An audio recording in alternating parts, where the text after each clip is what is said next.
Ang estado ng kalusugan ay bunga ng tamang desisyon araw-araw. Ako po si Dr. Dex Makalintal, ang inyong doctor next door.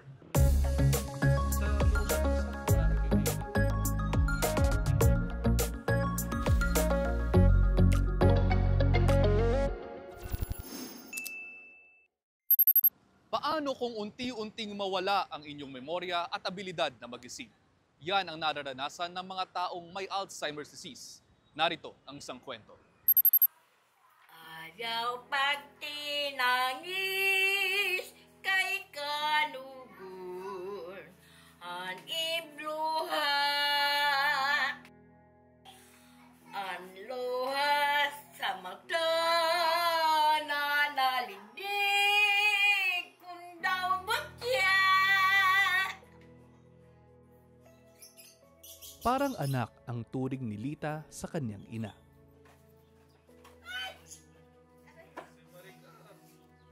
Binibigyan ng laruan.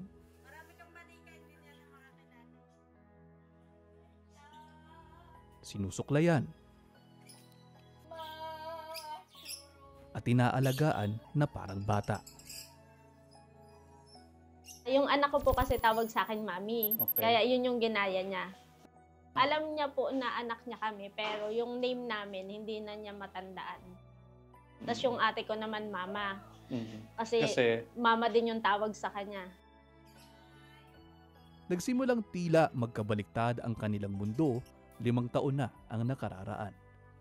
Napansin nilang may nagbago sa mga kinikilos ni Nanay Gloria. Kung dati po lagi siyang galit. Mas galit siya. Mas lagi siyang galit, tas lagi siyang nag-iimbento ng mga kwento, ganun. Nung parang marami siyang naiisip. Tapos, nung pinaka-worst na po, yung naglalayas na siya, umaakyat na siya ng bakod, so umaakyat siya dyan. Dito? Kasi, Yan sa bakod opo. Hindi raw nila pinapansin noong una ang mga pagbabago kay Nanay Gloria, pero habang tumatagal, mas nagiging sumpungin ito at nawawalan ng memorya. So yung before po kasi hindi namin siya pinapansin. So ini-ignore namin. Akala namin old age thing lang. So ganun. Nung during pandemic, so mas nakapag-focus kami sa kanya. Since yun nga nasa bahay na lang kami. So iba na talaga yung behavior niya.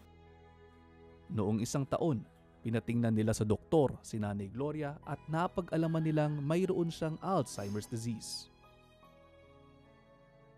Ano yung napansin nyo na pagbabago din how about sa family naman, sa family dynamics? Kung before po kasi nung hindi pa namin alam, napapatulan talaga kasi sobrang kulit, sobrang Nung napa-check up siya, na briefing din naman po kami nung doktor, tapos nakapag-adjust na rin kami. Tapos at least may tumututok talaga sa kanya. Sinubukan natin ang memorya ni Nanay Gloria. Nay, meron akong 3 salita na papaalaala sa inyo. Na po, mangga, mesa, pera. Kaya niyo pong sabihin? Gayahin mo lang si Doc. Sabihin mo, mangga, mesa, pera. Pareho silang lahat. Hindi, gayahin mo lang, gayahin. Pera na lang, pambilbiga. Hindi, Sige po. Okay lang po. sasabihin mo lang, mangga, mesa, pera. Mangga, misa, pera. Okay, sige po.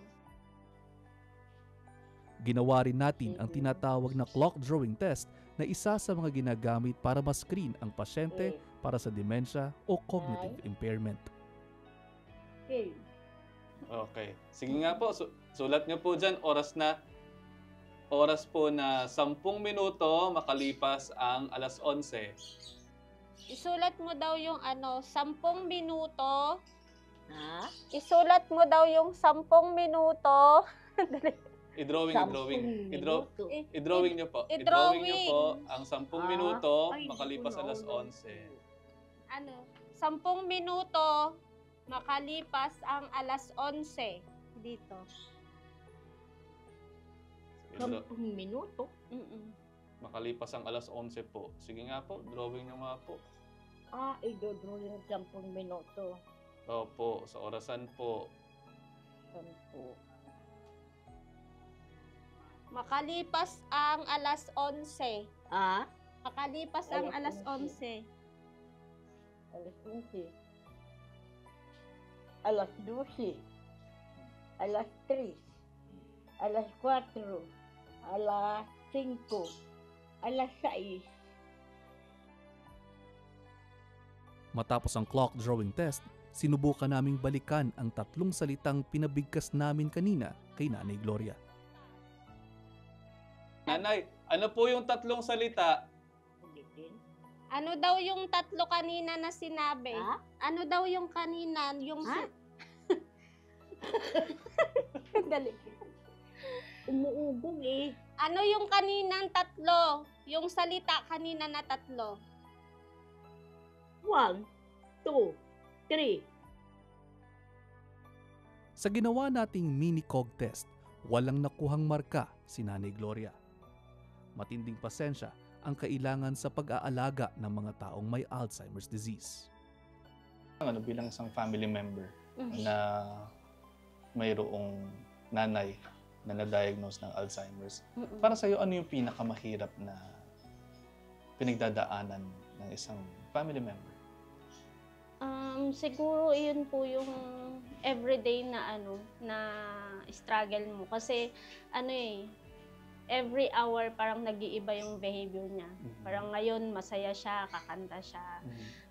Maya-maya may masabi ka lang na isang bagay na ayaw niya. Magagalit na siya, ayan na magwawala siya. Tapos yung gusto niya talaga may nakafocus sa kanya. So kunwari, ayan, magkasama kayo, tapos hawak mo yung cellphone. May magagalit na siya, bigla siya magdadabog, maglalayas na siya. Ngayon, tanggap na raw ni Lita ang kalagayan ng ina. Ano yung pakiramdam sa isang anak na ganun yung nangyayari sa iyong ina? Actually, madali lang din naman po siyang alagaan. Ang mahirap po sa part namin, kapag bumabalik yung memory niya, naaalala niya na may sakit siyang ganun. Parang nakakalimot siya. Iyon yung nagiging emotional talaga siya. Iyon po yung pinakamahirap sa amin, yung maaalala niya na may sakit siyang ganun. Pero pag pag yung normal days naman na ganyan, parang baby lang siya, mas okay po kami dun. Ang Alzheimer's disease ay isang brain disorder na lumalala habang tumatagal. Dulot ito ng abnormal na build-up ng protein sa utak na nakasisira sa brain cells. Isa sa mga proteinang ito ay tinatawag na amyloid. Ang Alzheimer's disease po ay isa po lamang sa mga pangkaraniwan, pinaka-common na klase ng tinatawag na dementia. No? Kasi may mga ibang tao po, laging tinatanong sa akin, Dok, ang Alzheimer's po ba tsaka dementia, iisa lang ho? Ang kasagutan po doon ay hindi ho. Dahil ang dementia ay yun yung pangkalahatang tawag or umbrella term na tinatawag sa mga sintomas na nakaramdaman ng isang pasyente. Ngunit ang Alzheimer's po ay isa lamang ho doon sa isang klase or isang uri or kind of dementia. Aabot sa 60% hanggang 80% ng dementia cases ay Alzheimer's disease. Marami pang ibang uri ng dementia na nagkakaiba sa sanhi at epekto sa katawan ng tao. Nariyan ang vascular dementia, Lewy body dementia, frontotemporal dementia, Parkinson's disease dementia, Huntington's disease, Creutzfeldt-Jakob disease, hydrocephalus at mixed dementia. May mga bagay na nagpapataas sa tsansa na magkaroon ng demensya ang isang tao. Risk factors kung tawagin. Sabi pong vascular risk factors, ito po yung mga sakit na maaari natin makuha tulad ng diabetes, hypertension, mataas na kolesterol, saka syempre yung mga bisyo na tulad ng paninigarilyo at saka labis na pag-inom ng alak. Yung mga non-vascular naman ho, kasama ho doon, yung pinaka-importante ngayon actually yung isolation. Isolation at depression. Kaya kung mapapansin po ninyo, nung pandemic, about a few years ago, bigla hong dumami ang mga kaso ng mga may Alzheimer's dementia. Walang ganap na lunas ang demensya at hindi rin ito reversible. Ang dementia po kasi ay isang neurodegenerative illness. Ibig sabihin po nito, hindi ho nare-reverse ang proseso ng dementia pag ito ay nag-umpisa na. Ngunit hindi naman ho ibig sabihin na kapag hindi po ito nare-reverse, wala po tayong pwedeng gawin. Marami ho tayong pwedeng gawin. Number one, meron ho tayong mga gamot na pwede pong magpa-delay o magpabagal ng progression ng mga dementia symptoms ng ating mga pasyente. Ayaw magtinangin kay kalugon. Mahilig maglaro ng manika si Nanay Gloria at mahilig din siyang kumanta. Nagpapakitang minsan sa kanyang buhay, sabay siyang naging bata at matanda.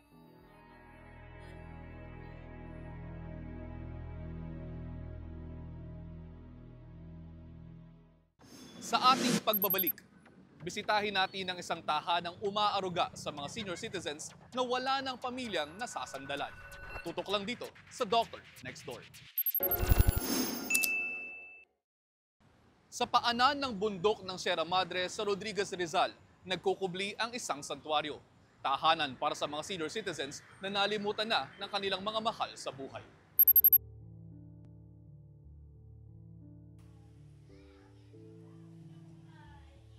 Sa perpektong mundo, ang golden years ng ating mga lolo at lola ay yugto ng kanilang buhay na payapa, puno ng dignidad at masayang kapiling ang pamilya.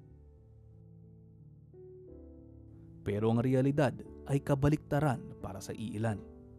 Dahil sa kahirapan at kawalan ng suporta, hinaharap nila ang bawat bukas ng mag-isa. Nagbukas ang pintuan ng Anawim para sa mga mahihirap at abandoned elderlies noong 1996. Higit sa isang kanlungan, nakatatanggap ng tulong medikal at espiritual ang 65 nanunuluyan dito mula sa mga staff at volunteers. Ang salitang Anawim ay galing sa Hebrew word na tumutukoy sa iba't ibang uri ng kahirapan. Sila ang mga nasa laylayan at mga walang pag-aari kaya kinalimutan at itinuring na walang halaga sa lipunan. Actually, this is a dream come true ni Brother Bo Sanchez. Siya po yung founder po ng Anawim. And when Anawim started, actually, pinaka-vision talaga is you want to be a sanctuary for the abandoned elderly. May family man sila pero sila yung hindi pinalad, na hindi naalagaan ng kanilang family for some reasons. Dito namin nakilala ang 69 na taong gulang na si Lolo John. Hindi niya tunay na pangalan. Kasi wala na akong magulang eh. Opo. Nag-iisang anak lang ako. Namatay na sila pareho. Wala akong kapatid, wala akong asawa. Bago napunta sa Anawim, nakatira si Lolo John malapit sa Wawa River. Delikado lalo na kapag umuulan. Maliban kasi sa pagiging mag-isa, nabulag din si Lolo John dahil sa katarata. Naiyak ako. Sabi ko ayoko, parang kawawa naman ako masyado. Tapos, naisip-isip ko, no choice na. Hindi naman nila ako kayang kupkupin. Siyempre, may hirap din yung tao dito. Pumayag na ako. Sabi ko nga, bakit ba naging ganito ang buhay ko? Nung buhay magulang ko, mas di ba paano may kaya naman kami? Kasi talagang wala.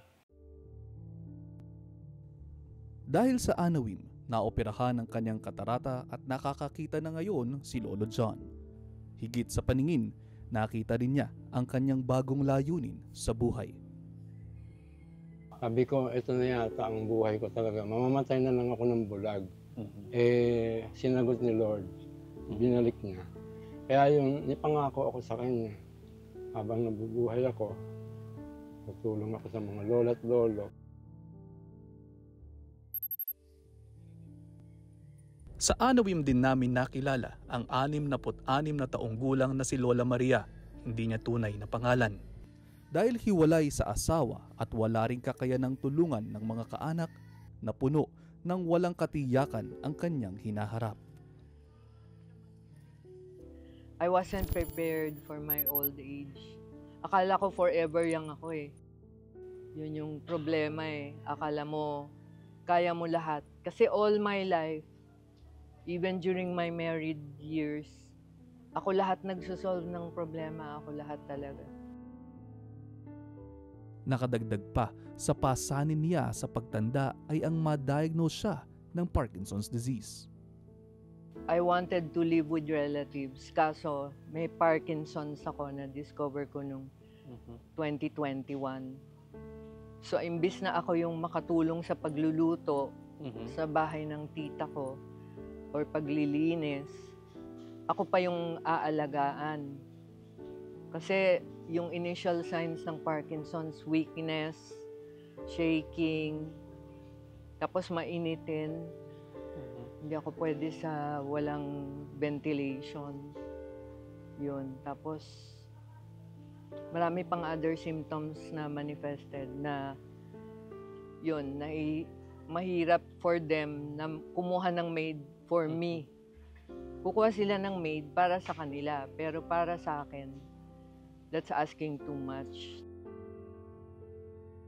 Humina man ang katawan dahil sa karamdaman, mas may sigla ang puso ni Lola Maria dahil sa kalinga at tulong na natatanggap niya sa Anawim. Dahil nga may doctor, may supervision, yun, in-adjust yung dosage. So ngayon, technically, parang wala na. Tapos, nakakalakad na ako mag-isa. Bawal ako maglakad ng walang caregiver, walang nag-a-assist. Dumating ako rito, kailangan ako paliguan, kailangan ako subuan, kailangan akong akayin. Ngayon nga, natutuwa silang lahat kasi lahat yun nawala eh. Ngayon naglalakad ako mag-isa. Isa na lang hindi ko pa nagagawa. Ano po? Tumakbo.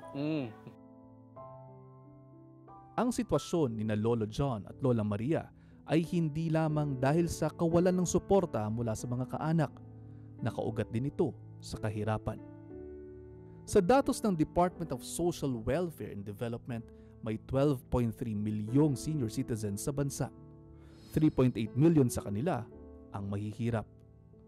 Ang pamahalaan naman ay patuloy raw sa paggawa ng pulisiya para makatulong sa mga abandoned or neglected elderlies, pero aminadong hindi ito magiging madali.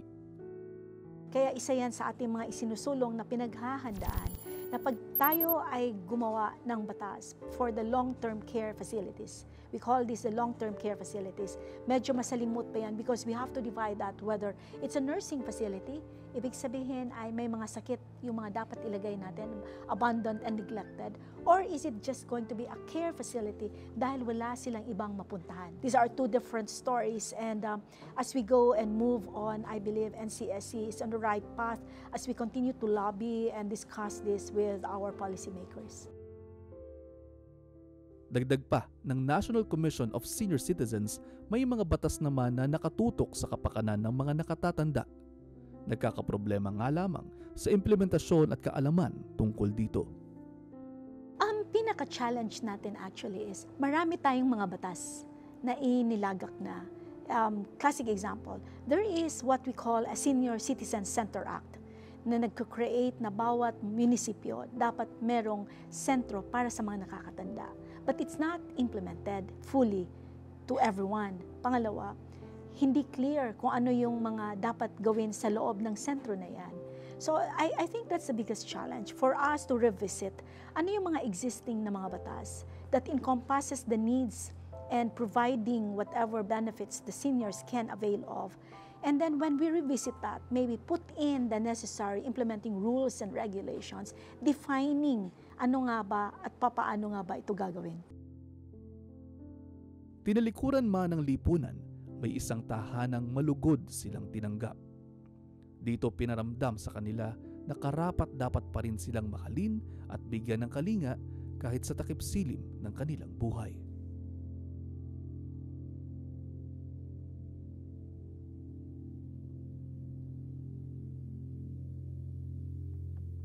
Sa ating pagbabalik, fitness at nutrition tips para sa mga senior citizens, alamin, tutok lang dito sa Doctor Next Door. Bukod sa tamang nutrisyon, mahalaga rin ang ehersisyo para sa mga senior citizens. At isa sa mga kinahihiligan ng mga lolo't lola, ang pagsusumba.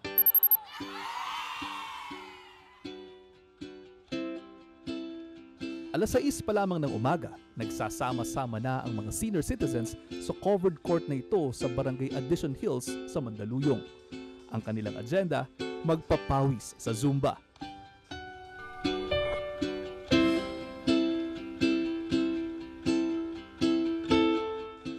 Isa sa mga maaagang gumising para mag-Zumba si Lola Judith Casa na kilala rin sa tawag na Nene. Sa edad na 66, kayang-kaya pa rin niyang gumiling.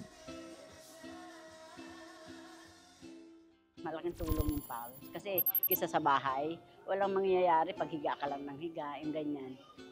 O, masarap ang pakiramdam. Tapos, yung na-involve ka sa maraming tao, number 1 yun, na marami kang nakakilala, o, tapos sharing of ideas. Pag pinawisan ka, tanggal si cholesterol. So, healthy living mo talaga kailangan. Kasi kahit sumba ka ng sumba, kung abusado ka naman sa kinakain mo, pero hindi ako nababawasan eh. Kasi ang pagsumba, hindi naman yan magda-diet eh. Sporty at dancer daw talaga si Lola Nene kahit noong bago siya magretiro sa DSWD. Maalaga rin siya sa kanyang katawan kaya naggulat na lamang siya nang ma-diagnose siya ng sakit sa dibdib. Aba, kung kailan nag-66, doon pa lang nakita na natulog ka pag gising mo, lumaki na suso mo. O hindi ako nagpa-second opinion ako, hindi ako nagpa-opera. Kasi yun nga ang sabi, hindi solusyon ang operasyon. Mas tinututukan na lang daw ni Lola Nene ang kanyang kinakain. Sundin lang yung mga nutritional guidelines na lahat ng bawal, lalo na yung 8 malalangsa. O yun nga, yung patis, yung mga seafoods, lalo na ang manok itlog. So, recommended sa amin, manok na native, itlog na yung brown, ang asin kailangan hindi rock salt, Himalayan, social, di ba? Ang bigas, hindi white. Avoid, kailangan brown, red, black. O, biro mo yun, Diyos ko, sabi kong ganun, matindi, bawal ang juices, bawal ang soda, mga soft drinks na yan, lahat bawal. Hindi lang pinagbawal tubig. Pero ang isa pa raw sa mga sekreto ni Lola Nene ay ang pagiging masiyahin. At saka ako hindi ko iniisip yung edad ko. Kasi pag iniisip mo edad mo, ay tatanda ka. Oh, ako ang sa isip ko, lagi akong 18 years old. Lagi akong debutante.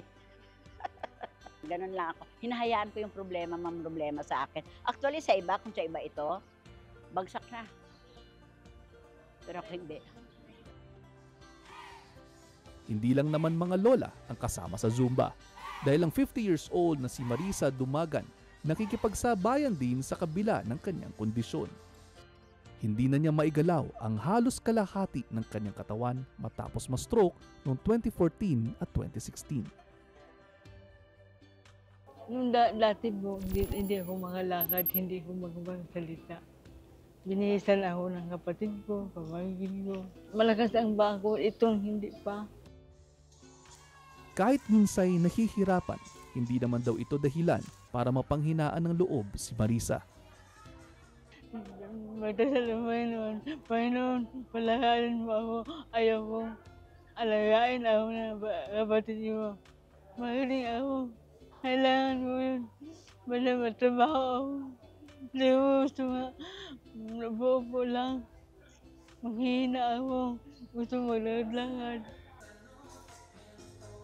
1 taon na siyang regular na nagzuzumba na sinasabayan niya ng pagbabawas ng mga matatamis na pagkain. Nababasting. Hiningay mahal ang karne. Yung isda-isda. Yun ang ginagawa ko. Kaya, sabi nila, kaya mo yun? Kaya ko basta sa ating kalusugan mababa ng diabetes ko. Ngayon lang mayroong anxiety ba? Depression. Mayroong binilalabanan ko. Kasi walang makatulong, di Panginoon lang. Bilang tulong naman ng grupo kay Marisa, libre ang kanyang pagzuzumba. Ayon sa instructor na si Juicy, sinasadya niyang madadali ang mga steps sa Zumba para masabayan ng mga lola. Mas gusto nila yung yung may arrow, yung warm up mo arrow, mas mahaba-haba Kasi parang doon lumalabas yung pawis nila. Kasi paano-ano lang, paulit-ulit yung step. Tapos mas maraming bilang yun eh. So, madali nilang masusundan. Yung, di ba napapansin yung sumisigaw, kanyan. Kasi di ba pagka yung class, mas maganda kasi talaga na inaano mo sila para nagiging energetic sila, nagiging masaya sila. Hindi naman daw maiwasan na may ilang nahihiya sa pagsasayaw dahil sa mga naririnig mula sa iba.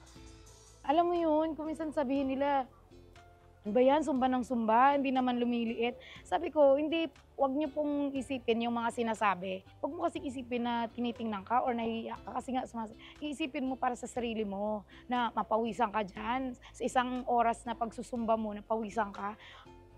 Ikaw magbe-benefits nun, hindi sila. Bukod sa pag-eehersisyo, mahalaga rin ang tamang nutrisyon para sa mga senior citizens. Narito po ang ilang mga nutrition tips. Sikaping nakakakain ng mga gulay, prutas, whole grains, dairy at mga pagkaing mayayaman sa protina. Piliin ang mga mabababa ang content ng sugar, saturated fats at sodium. Makatutulong ito para maiwasan ang pagkakaroon ng high blood pressure, diabetes at sakit sa puso. Para naman sa sapat na protina sa buong araw at mapanatili ang muscle, kumain din ng mga seafood at soy products at pati na rin mga lean proteins. Subukan din ang mga pagkaing mayaman sa vitamin B12 gaya ng cereals para sa mas healthy na red blood cells at nervous system. Imbis naman na asin o ano pa mang artipisyal na pampalasa, maiging mas gumamit ng herbs at citrus gaya ng lemon juice. Pagdating sa inumin, iwasan ang mga matatamis at mas maiging tubig na lamang ang inumin para sa good digestion at absorption ng nutrients. At kung hindi sigurado at may mga iniindang mga sakit, maigi ring magpakonsulta sa isang registered nutritionist dietitian para makagawa ng isang computed dietary plan. Lakat tayo, tatanda rin, kaya pinakamainam na alagaan natin ang ating mga sarili habang bata para manatiling malakas, malusog at malaya sa mga sakit. Hanggang sa muli, ako po si Dr. Dex Macalintal, ang inyong kaagapay sa kalusugan. At ito ang Dr. Next Door.